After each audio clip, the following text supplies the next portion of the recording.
Yeah, let's go, because the number one story hits home. We have the firebombing of several Tesla dealerships that have been going on for the last couple of months. You know, you've seen a lot of people get their Teslas keyed. You've seen a lot of the viral videos being passed around of people spray painting or keying a Tesla. I saw one lady relieving herself on a Tesla. It's like, look, that's one thing if a guy does it. If a girl does it, it's, I don't know, maybe a little bit worse. I don't know. They're both pretty bad. But check this out. Pam Bondi actually mentioned our neighbors up in Plano. I mean, not for a good reason. It's just interesting to see that, you know, the biggest story with all the flaming Teslas going on all over the country now, that there's now a local connection to this. She explained yesterday in a video that she put online. I've made it clear, if you take part in the wave of domestic terrorism against Tesla properties, we will find you, arrest you, and put you behind bars. Today, I'm proud to announce that the Department of Justice has unsealed federal charges against another Tesla attacker. We've charged Cooper Frederick in the firebombing of a Tesla dealership that occurred on March 7th in Loveland, Colorado. Cooper. All of these cases are a serious threat to public safety. Therefore, there will be no negotiating. We are seeking 20 years in prison. The crime was committed in Colorado, and thanks to the great investigative work by the FBI, the defendant was arrested in Plano, Texas. Let this be a warning. You can run, but you cannot hide. Justice is coming. Ooh, justice is coming. Cooper, why would you do that? Cooper, why would you?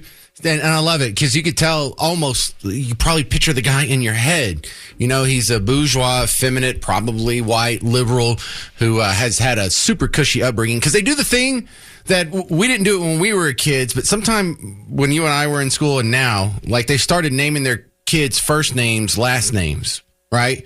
Because you have, maybe Taylor Swift was the first. So there was like a Taylor, and then there's like Parker, and there's Montgomery, and then here's Cooper, and my nephew's Hudson. So my sister is a teacher right now. She's not listening, so you don't have to worry about me making fun of her kids' names. Mom, don't tell her. But yes, at some point, they started naming their kids' last names. Windsor. I'm just going through my daughter's soccer team, by the way. But, yeah, Cooper's in trouble. Got arrested in Plano. Now, he's not from here. I think it said he's from Colorado, or he lives in Colorado now. The firebomb was in Colorado. And what was he doing here? Just staying back home with his parents? Or I don't know the details. But I'm asking you, where do we draw the line here? Because I think you and I agree, and most sane people, hell, even Bill Maher agrees at this point, that this is the firebombing, the arson, the destroying property damage, and firebombing of Tesla dealerships and charging stations. This is going over the line into sort of terrorism territory. Now, I hesitate to use that term because you and I know that when terrorism in its current form entered the lexicon, it was after 9/11. We're like, yes, we're all in a war on terror. Not a war against Islamic terror, not a war against Muslim terror, not a war against Middle East terror, not a war against some sort of more specific ideology, just the ethereal concept of terror. Yes, we're upset when anyone does an attack or violence or intimidation based on a political belief. But I do not put Cooper in the same category as the guys you saw in years past who would have some infidels on their knees in a jumpsuit with the bag over their head and then saw off their head on a viral video and share it around the world. Cooper is not the same as that. Clearly not. Cooper's not sawing anyone's head off. No one died. His bit is property destruction. So this does meet the dictionary definition of terrorism, as we all agreed on it about 20, 25 years ago. But we got to draw a line somewhere, because these little goobers that just go by and key someone's Cybertruck, are they terrorists? I guess technically they're doing intimidation, violence and intimidation for a political cause on a civilian target. So I guess technically that's terrorism too. But how do you put the key guy? I was playing you the viral video yesterday, the guy that got busted. He's like, I'm sorry, you misunderstand me. I feel bad for what I did.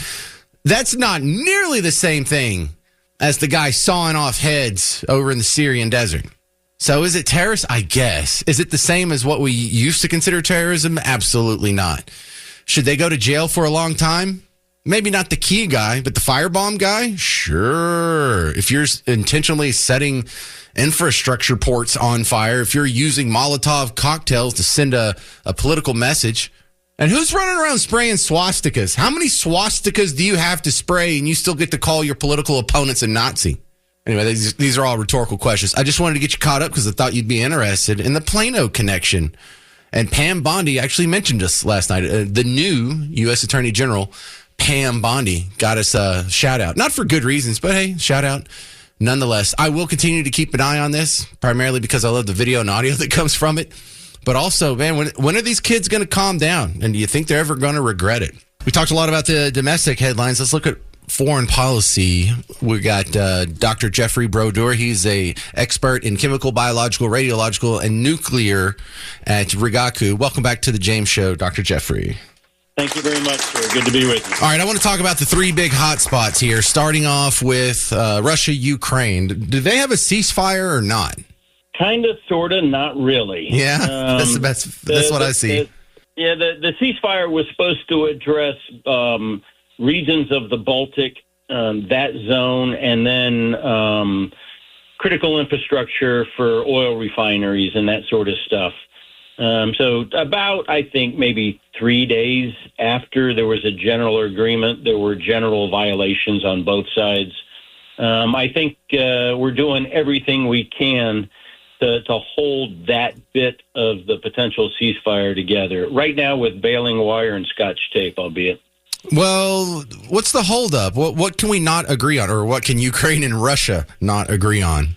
So Ukraine right now doesn't, in my estimation, does not have a lever of power. They are going to be spoon-fed the peace deal or the ceasefire, and they will accept it willingly, no matter how bitter that is going down.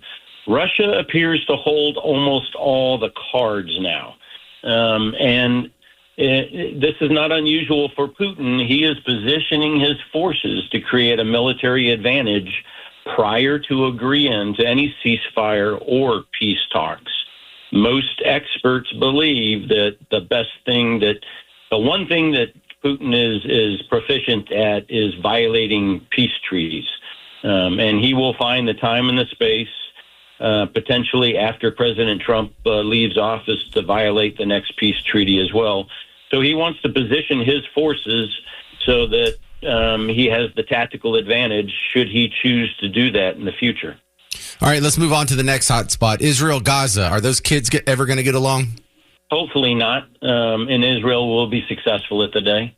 I think Hamas is on its last leg. They have no power, no levers of power is whenever they give up all of the hostages willingly or not. And when that happens, they really have no credentials with the international community or their domestic community. How many hostages do they have left? That's a very good question. I'd have to look that up. Yeah. It's not many, but the big question in my mind is, are they alive or not? Right. The last report I saw, it was in the teens, but I got to admit that was a couple years ago. So a couple years ago, it was a couple weeks ago. So the other hot spot I wanted to ask you about is the whole proxy war with Iran via the Houthi rebels. There was a bombing last week. We were supposed to be all concerned that this was going to explode into something big. It hasn't, but what has it become? Well, it depends on what side of the pond your perspective is. If you're on this side of the Atlantic pond, the signal gate is what you're kind of focused on. And in my estimation, that's really more of a nothing sandwich than anything else. Of course. If you're from Iran, You've just been disgraced by the U.S. military again, and you need to save face with your local population. So you do the only thing you can. You threaten violence in the near future, and you implement it whenever you can. They're not faring very well, Iran, right now. Outside of rhetoric, they have fewer ballistic missiles than they did a year ago because Israel shot about 300 of them down when Iran tried to rain ballistic missiles down on Israel, and they supplied the Houthis and Hezbollah, and both of those took a whipping. So they don't have a lot of credentials right now. What they are doing is threatening to target U.S. service members stationed in the Middle East. They're threatening to target Diego Garcia, which is south of India. Can they even get to that? Yeah, with a really strong tailwind. The question is, how accurate can they be? Right. I don't think so. I think they're still, a couple of inches off. And then closing down the Straits of Hormuz, which, I don't know about the cost benefit to that course of action, because all they're going to do is irritate their friends and neighbors. Iraq, Saudi Arabia, UAE, Qatar, many of those are very rich and influential neighbors around there, and they're going to cut off the only sea access they have for exports and imports. But it can be done. Okay, so with all that covered, where do you think we'll be in a month or two? Because I really feel like a couple of these could just be wrapped up. Iran could go quiet. I think Russia and Ukraine could come to some sort of peace agreement. I'm less optimistic about the Israel-Gaza situation, but I really feel like some of these hot spots are in a wind down. Unfortunately, they can, right? But the one thing that they believe in that area of the world is crushing skulls. So they understand rule of force. They understand strength. If I were in charge for a day, this would be my solution. For Iran, I would give Israel the green light to destroy infrastructure inside of Iran that is military and critical infrastructure is always associated with their natural resources. In the United States, I would take Iranian citizen students and deport them back to Europe or Iran. It really doesn't matter. The students are more important because they have parents back in Iran that are paying or footing the bill for this, or the government is. And so there would be a mouthpiece back in Iran expressing discontent that it sort of led to this. And then I put the U.S. military in a position of what we call direct support to Israeli Defense Forces. In other words, as Israel targeted sites inside of Iran, if any Iranian aircraft would fly, it would die. If any Iranian maritime vessel touched the water, it would die. I would identify it as likely hostile target. And so that would effectively neuter Iran. And then what we really need is the young population to sort of rise up against the leadership and choose their version of the government. And Russia is a little trickier. It's a three-dimensional chessboard. Remember, they have all the elements of weapons of mass destruction.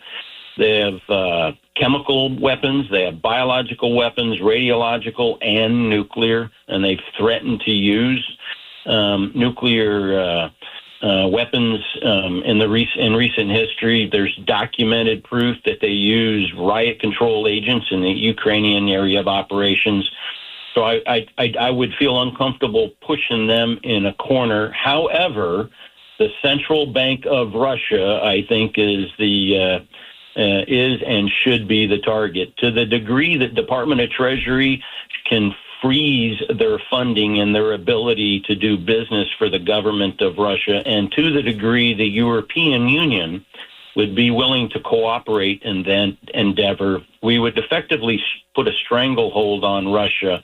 And if that were not enough, I would ask the director of U.S. Cyber Command to unleash malware to sort of add to the congestion in financial transactions. A cyber attack, malware? Yeah. Why not? Why not? But yeah, just for funsies. We need to be careful. I'm sorry? Go ahead. One thing we need to be careful of? Yeah, we need to be careful that, remember, the more pressure we put on Iran and Russia, we're just going to increase the dependency between Russia, Iran, China, and North Korea. All right, They're all bonded brothers, and it's like playing a game of whack-a-mole, right? When you knock one down, another one comes up on the other side of the geography. All right, Dr. Jeffrey Brodeur from Rigaku. I wanted to get an update on all three of the big hot spots, and I think you nailed it. Thank you, sir. Thank you. Good day. All right, my next guest doing stellar work with Current Revolt. Tony Ortiz coming back on. Now, listen, I'm glad you're coming on because on yesterday's show, we had talked about the horrific viral video from the junior high in Bedford where the kid got ground and pound and then stomped unconscious while the teacher didn't even want to put down his coffee. You actually went to the school board meeting last night, or what was it, like just some public hearing? And I'm so glad you're coming on because I am shocked at how few people turned out to this. Yeah, incredibly disappointing. Only 4 parents showed up. Say that again. How many? 4. Not 400, not 40. 4. Yeah, 4 parents. And of the 4, I believe only 2 of them actually had children in the high school where the incident happened. The rest were in the district, but not the same high school. And to give that even more context, twice as many people showed up for a new music program that was being launched in the ISD compared to the violent incident that involved those 2 students. All right. Now, I've seen it, and a lot of people listening have seen the video. For those of you who hadn't seen the video, there's 2 kids in a junior high, and one of them's on top of the other, just wailing on his face. And there's a couple of teachers who sort of haphazardly, just kind of half interested, try to intervene. And when they pull him up, the kid stomps on the other kid's head and knocks him unconscious. It's just horrific to see kids that young especially, be that brutal and violent. And how do we explain the lack of attendance to this meeting? I didn't know about it. Is it possible the parents in the Bedford and the HEB area didn't know? I don't believe so. We spoke of the 4 parents, we spoke to almost all of them. And the common sentiment with the parents was that they were relatively happy with the district's response. And then, when the incident happened, the district did send out a letter to all the parents. The police even put out a statement. So, all the parents in the district were made aware of the incident. So they knew, right? Additionally, this thing has received national attention. So they knew. But again, only 4 parents showed up. We spoke to those parents, and the responses were interesting. Again, common thing was everybody was relatively happy with the district. One mother we spoke to blamed the incident on white on black racism. Explain that one. It doesn't make sense to me because if you watch the video, I mean, the black student is heavily beating on the white student without being stopped or restrained, knocks the kid out. I think according to reports online, he broke his nose. In the video, when you slow it down, you see a piece of white something fly out of his mouth. So it could be possibly busted a tooth of his. But she blamed it on white on black racism. I go figure. She didn't really explain. Another parent we spoke to said that everybody in the video was a victim, including the teachers and the students that were watching. Oh, goodness. Didn't really make sense. Another gentleman properly identified who the victims and the assailants were, but also agreed he wasn't happy with the teachers in this video who, like you said earlier, holding their cup of coffee while gently trying to stop a fight. It was pathetic and quite frustrating. Do we know about the level of punishment the kid's getting? As far as I'm aware, there's been no charges filed. Both students were suspended, and that's about the gist of it. That's really it. Did you learn what started the fight? I heard the concept of anti-black racism. Did he call him the N-word or something? 2 parents we spoke to indicated that there was something involving bullying, but they didn't want to suggest anything. They really didn't know for sure. So they all linked it to bullying. But, I was talking with another person earlier, and hypothetically, let's just say that the child did use the N-word. I still don't believe a response is the response of almost beating the child. Oh, I don't believe that, but we have a lot of people that are listening to this show right now that thinks this kid got what he deserved if he used the N-word. Like, that is a justification for just a brutal beatdown and stomping on some kid's head until he's unconscious. And that's a common sentiment with a lot of people, actually. There was an incident at University of Texas, Dallas a couple weeks ago where a transgender student took a bike lock and smashed the head of a Turning Point USA student's head. and hurt her and hurt another man's arm. And on the school's Reddit page, a large chunk of students actually thought that the transgender student was in the right. They said, yeah, I understand that, we really don't condone violence, but Turning Point's really annoying. So, I'm kind of okay with the bike lock. Yeah, because they're literally Nazis. Yeah. Yeah, basically. Tony Ortiz from Current Revolt. Were there any other media outlets there? Yeah, NBC was there, Channel 11 was there. Oh, good. WFAA Channel 8 was there. So, believe it or not, it's kind of funny. There was I think there was more media there than there was parents talking about the issue itself.